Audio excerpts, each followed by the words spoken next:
tak tam som mali asi 80 ľudí. Len to bolo aj pre všetkých kandidátov, toto je čisto moja záležitosť. Ja som si pre vás pripravil takú slideshow, kde som zachytil základné vízie, ktoré by som chcel realizovať v Babine. Ja ich potom vydám v tých svojich novinách a aj tak sa ich všetci dozvedia, ja to nechcú. A vy vyzeráte priateľsky, takže pokiaľ budete vidieť nejaké priestory na zlepšenie, že aha, toto by sa malo robiť inak, budem vám veľmi vďačný. Ak mi poviete, že toto tu v Babine moc nebude fungovať, toto by sa malo robiť inak, toto nerob a toto urob, toto sa urob. Budem veľmi vďačný. Hej? Dobre, takže začali by sme s tým, že ja som už vlastne tento svoj predvolebný plán dal aj na internet, už visí asi 2 týždne, postupne po vode a mladí mi ho pripomienkujú rôznym spôsobom. Ja na to reagujem. A ja mám takú víziu, keď som kandidoval do VUCčky pred rokom a stále tú víziu prechovávam, trošku takú širšiu, takú globálnejšiu, nielen Babín, ale celú Oravu. Ale v súčasnosti, keď kandidujem ako starosta Babína, tak to vnímam tak, že by som chcel urobiť z Babína takú výkladnú skriňu Hornej Oravy, ale úprimne. Viete, výkladnú skriňu v zmysle čistoty, v zmysle transparentnosti, v zmysle všetko, aby tí ľudia vedeli, aby boli veci na webe, a keď mnohým sa to zatiaľ nepáči. Viete, ja viem, ale takisto, keď ste robili určité zmeny, lebo prišielci, čo ja viem, keď zavádzali elektriku a tak ďalej, mnohým sa to nepáčilo, ale ja viem, že tá zmena postupne, ak bude ten človek vytrvalý, ona sa dá presadiť v tom spoločenstve, v tej verejnosti Babína. No, preto som to napísal na 8 rokov. Ja kandidujem s tým, že ak sa mi podarí získať dôveru Babíncov, nechcem tu byť 4 roky, chcem tu byť dlhšie a určite nechcem, aby mi o pár rokov niekto rozbil obloky za to, že som robil niečo nezodpovedné. Práve pre ten dôvod som proti mŕtvuliam, čo viete veľmi dobre, tu že ste prišli z opravy.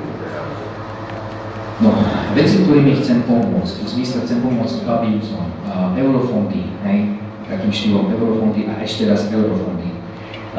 Lebo ja si uvedomujem, pracoval som na rôznych firmách, na rôznych pozíciách, ako vedúci nákupu, ako vedúci predaja, sám som podnikal, čiže viem, že rozpočet obce je limitovaný štátnym príjmom, proste dostane 20 miliónov korún naša obec pravidelne a v podstate tie sa spotrebujú na chod školy a obecného úradu a zostane možno 1,2 milióna maximálne. V súčasnosti v obecnom rozpočte, čo sa mi podarilo zistiť z rozpočtov posledných 6 rokov, keď sme robili analýzu, je cirka 2 milióny korún, 60 niekoľko tisíc eur v rezervnom fonde, čiže voľných, disponibilných. Ja som si prezrel ten rozpočet spolu s ekonomom, pánom Slovíkom z Námestova a zistili sme, že keby sme priškrtili, keby sme trošku vyťahli do prsky, tak dokážeme ušetriť ešte ďalších 30 000 eur, asi 1 milión korún. Takže sumárne máme disponibilných použiteľných 3 milióny korún. Čiže to sú zdroje v obecnom rozpočte, ktoré by sa dali použiť. Ja ich plánujem použiť ako spolupodiel, 5% spolupodiel, ktorý obec musí použiť, keď žiada o eurofondy, musí mať nejaké svoje prostriedky. Škola musí ísť, svietiť sa musí, sneh sa musí rozhrňať, chápete, na to sa spotrebuje tých cirka 16-17 miliónov korún, z nich cirka 20 a zostane nám 2 a nejaké drobné. A tieto chcem použiť na spolupodiel pri žiadaní o eurofondy. Tie eurofondy sú pre mňa najdôležitejšie, lebo ja si uvedomujem, že do roku 2013 je obdobie, kedy môžem žiadať o štedré eurofondy. Oni budú aj potom, v roku 2014, ale to bude nové rozpočtové 7-ročné obdobie Európskej únie a aké bude, to bude záležať od toho rozhodnutia tých poslancov Európskej únie a ja ho nepoznám, čiže boli aké budú tie eurofondy, čiže je rozumné využiť ich teraz, tie, ktoré sú. Čiže tam sa chcem zamerať. Sú to mimo rozpočtové, mimo obecné, mimo vaše peniaze. Lebo tie, tých 20 miliónov je z vašich daní a daní vašich podnikateľov, ktorí vás zamestnávajú a strhávajú vám to z pláce a dávajú to cez ten mechanizmus štátneho rozpočtu obcí a ona s tým šatlári spôsobom, ktorý sa mne nepáči. Ale to je jedno. Čiže eurofondy. Stará škola pre živých. Tam je tá budova. Vy viete, že môj ujo, mamin brat, Štefan Sivan, čo zomrel, nie dedo, ale ujo, tak on, vďaka tomu, že chcel tú galériu dedovu, prepáčte, tak ja sa rozprávam, ale aby som bol prístupný, aby tí ľudia nemysleli, že som umrel. Takže, Štefan Simán pomohol obecnému úradu ešte za úradovania pána Matisa, súčasného starostu, získať od banky tam tú budovu, starú školu vedľa fary. Kvôli tomu, aby vznikla galéria môjho deda, jeho otca Štefana Simána staršieho. Dneska je tam tá galéria. Ja ako vnuk som za to, aby sa tie sochy, ktoré sú tam v tej galérii teraz, preniesli do dedovej chalupy, ktorá je na to pripravená, a zostane nám celá voľná škola, celá veľká dvojpodlažná budova s obrovskými miestnosťami pre živých. Nie, že by som si deda a jeho pamiatku nevážil, to nie. Ale uvedomujem si, že Ujo, Štefan Simán, urobil projekt, má ho v šuflíku, pred smrťou mi ho ukazoval na rozšírenie a rekonštrukciu tej chalupy dedovej, aj záhradu, a že tam by sa urobila expozícia ako múzeum, ako celé. Dá sa to urobiť, pretože Štefan Simán, môj bratranec, zdedil túto chalupu a už som s ním rozprával a súhlasí s tým, že v prípade, že by som prešiel, tak urobíme občianske združenie Múzeum Babína.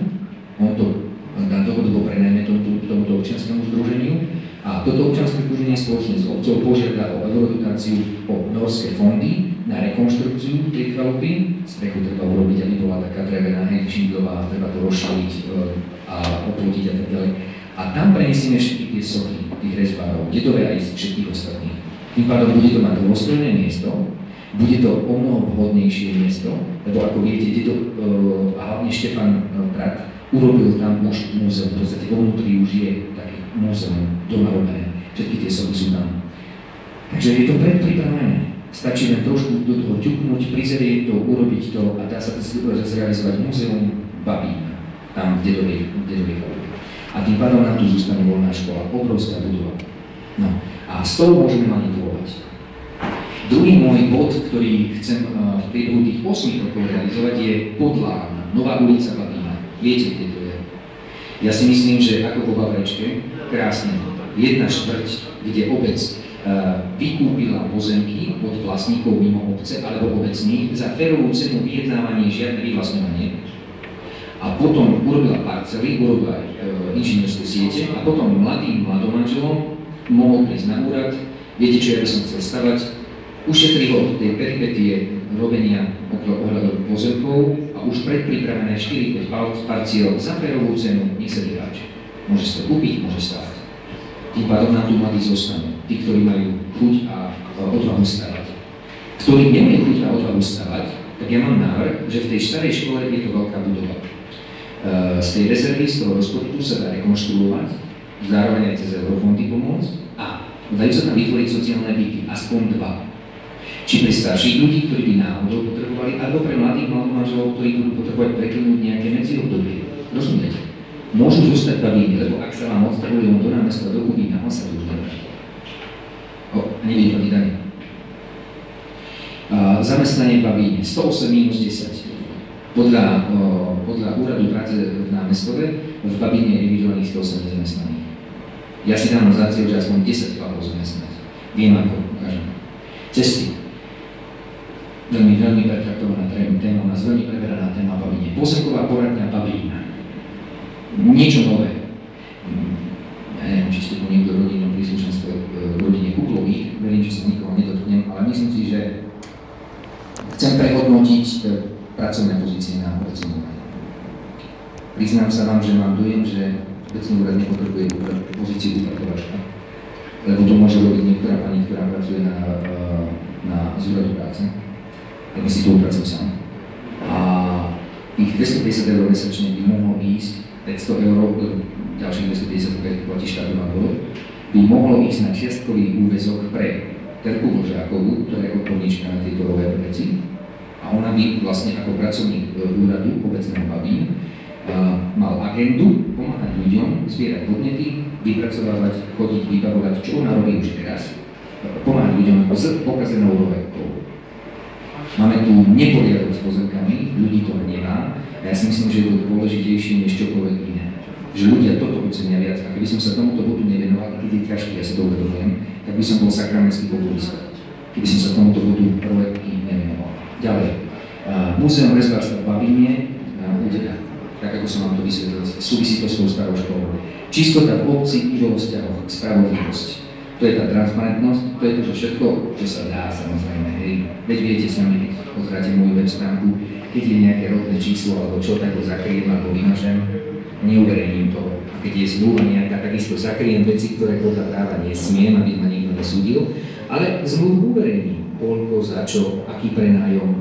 Mnohých vás to zaujíma, mňa to zaujíma. A viete, koľko mňa peripetí stalo, keď som tieto informácie vydoloval z obecného úradu Babín. Rozpočet mal byť dávno na webe. Mne trvalo asi 4 týždne za pomoci hlavného kontrolóra námestkova, kým som získal ten rozpočet. Ďalej, veci, ktorými chcem pomôcť, podporiť podnikateľov, zamestnajú Babincov, pod podmienkou, že zamestnajú Babincov. Vy poznáte podnikateľov tu, a veď oni mnohí zamestnávajú Babincov, ale ja mám plány, ako im pomôcť, dohodiť možno nejaké zákazky, ale pod podmienkou, že mi zamestnáš Babincov, lebo robí sa tu na kanalizácia, síce len malá, 2 milióny, alebo koľko sa do toho investuje, veľmi malá, ale robia to námestovci. A chodím pomedzi ľudí s petíciou proti vrtuliam a chlap sedí doma, pozerá televízor a nemá robotu. A popred jeho dom kopú kanalizáciu námestovci. Prečo starosta neurobil dohodu s tou firmou Dobre Fero? Ja ti dám tie 2 milióny, čo som dostal od štátu ako dotáciu, ale zamestnáš mi aspoň 3 chlapov. Rozumiete? To sa dá, iný deň sa to robí. Prečo nie tu? Dám materiál ľuďom. Gazatovi najlepšie, tak som si to nazval. V mojom jazyku je to nový grantový systém. V podstate, ja viem, že obec má rozpočet, viem, že z rozpočtu môžem usporiť a teraz tie peniaze môžem dať ľuďom, lenže nemôžem dať priamo tebe. Hej. Musím založiť nejaké občianske združenie občania Babína, ty sa staneš členom združenia a požiadaš ako člen združenia mňa, ako starostu, ako štatutára obce o 50 000 korún na dlažičky pred domom ako na cestu. Hej. V podstate mohol by som ti to urobiť ja ako starosta obce cez zamestnancov z úradu práce, ale ak budeš chcieť, budeš to mať rýchlejšie, urobíš si to sám a lepšie, ja ti zaplatím materiál. V iných obciach po Orave sa to robí. Môstky sa tak robia, proste tí 2-3 chlapi sa dajú dokopy, rýchlejšie si to urobia, lepšie si to urobia, starosta im zabezpečí materiál. Legálnou cestou, všetko pošle. Vyhradí sa na to peniaze z rozpočtu. Ak nie vrtule, čo iné ponúkam? Geoterm, hydrolóna. Ak nie vrtule, lebo tu je otázka v tejto dedine, v podstate tieto voľby budú o tom, kto je za vrtule a kto je proti vrtule, lebo všetci cítia kvapky z tej 1,3 miliardy, čo tu chce ten pán pre šporku prejať. Ja hovorím, že to bude najväčšia tragédia, ak sa to stane, a ja sa asociujem to, ale dobre. Pointa je v tom, čo ponúkam ako alternatívu voči tej vrtuli. Pozrite sa.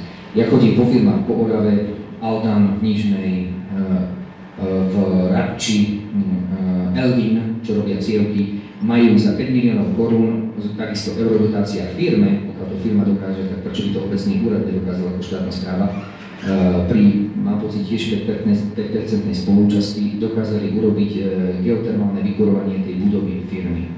Čiže to môžeme skúsiť urobiť. A ďalej, čo je priechodnejšie, je tá hydroelektrárna, to spomínam, ale čo je priechodnejšie podľa mňa je biomasa. V Ruštine sú v spoločenstve biomasa, neviem prečo Babín nie je.